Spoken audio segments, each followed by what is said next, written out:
നന്നായിട്ട്. ഏറ്റവും ഇഷ്ടപ്പെട്ട ആരെയാ? നിവിൻ പോളിയെ. ചിരിച്ച പടമുണ്ട്. ചിരിച്ച് ഇഷ്ടം പോലെ ചിരിച്ചു.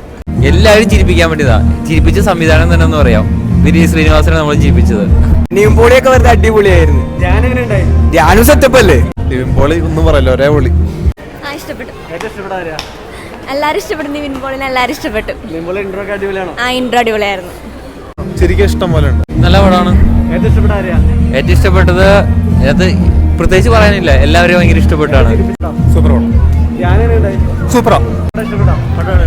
നിവിൻ പോളി എങ്ങനെയുണ്ടായി? അടിപൊളിയായിരുന്നു. ധ്യാനൊക്കെ സൂപ്പർ സൂപ്പർ സൂപ്പർ പടം. ചിരിക്കാനുണ്ടോ? അടിപൊളി, നല്ല പടം. ഫാമിലി പടമാണോ? ഫാമിലി പടം, നല്ല പടം. യങ്സ്റ്റേഴ്സിനൊക്കെ ഇഷ്ടപ്പെട്ടോ? പിന്നെ തീർച്ചയായിട്ടും. ഏറ്റവും ഇഷ്ടപ്പെട്ട ആരെയാ? അടിപൊളി പടം. ഏറ്റവും ഇഷ്ടപ്പെട്ട ആരെയാ? നിവിൻ പോളി നല്ല രസമുണ്ട്. പടം ഇഷ്ടപ്പെട്ടോ? ധ്യാനം എങ്ങനെ ഉണ്ടായിരുന്നു? നല്ല കുടുംബമാണ്. നിറയെ ചിരിക്കാനുണ്ടോ? ചിരിക്കാനുണ്ട്. കഥയും വളരെ നല്ലതാണ്. ഫാമിലിയാണോ അതോ യങ്സ്റ്റേഴ്സിനാണോ പടം ഫോക്കസ് ചെയ്യുന്നത്? ഫാമിലിക്കും യങ്സ്റ്റേഴ്സ് എല്ലാവർക്കും ഒരുപോലെ എൻ്റർടൈനറാണ്. നമ്മുടെ ധ്യാൻ ചിരിപ്പിക്കാണോ നമ്മളെ? ധ്യാൻ നന്നായി ചെയ്തിട്ടുണ്ട്. എല്ലാവരും നന്നായി ചെയ്തിട്ടുണ്ട്. ഏറ്റവും ഇഷ്ടപ്പെട്ട ആരെയാ? എനിക്ക് നമ്മുടെ പ്രണവിനെയാണ്.